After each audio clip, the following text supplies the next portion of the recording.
mwaka kaunti ya Nyeri kuria muramati wa thirikari thiini wa kaunti ya Nyeri Pius Murugu ahithuritie ati irabu makiria maigana rimwe ni irikitie kũhingwo.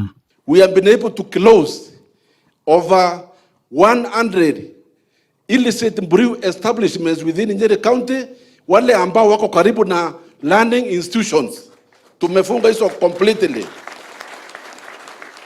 Na pia we are dealing also with the illegal chemists, kwa sababu mnajua pia illegal chemists wana dispense hizi drugs and zile ambazo zitakikani. Yes, we can do ethical business and make profits.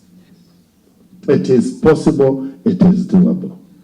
That yes, we can put our efforts together and eradicate the vices that are threatening the fabric of our families and of our future and of our youth. Augite bara ya njohi no ithiete na mbere na guciara matunda ona gutuika mubunge wa Mukuru-ini John Kagucia akiuga bara iyo ndiri iranyitithio thinga mwena ucio. Probably in Mukuru-ini we are not yet at 85%. You're trying, you're doing well, you're trying. But I dare say we still need to pull our socks a little bit more. In Mukuru-ini, I'll give you about 50%. First Lady Rachel Ruto agitugiria makinya maria mutumia wa munini wa President Dorcas Rigathi akoretwo agitacukia maguteithura mwana wa kahe. Children are dead, a community will be dead. And I believe that is why our mother is here.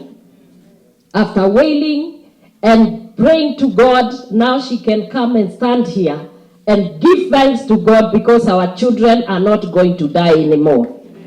Our children will live and not die.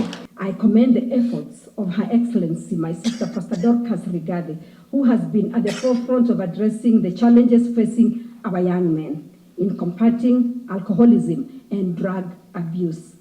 Your dedication and commitment inspires us to fight for the youth of our nation. Kuigiririka gutungatira muingi na mĩario yake ikinyitwo mbaru ni mũmbunge wa Nyeri Town Duncan Maina Mathenge. Serve not for the next election but for the next generation. We must serve beyond public relations stunts, and we must serve to impact the society and community. We commit to continue serving you. Service to humanity is service to God. And how that we continue holding together, believing in the power of prayer, loving one another, and getting focused on where we are going. Aduini ha Inoro TV de kaunti ya Nyeri jitagwo Martin Monene.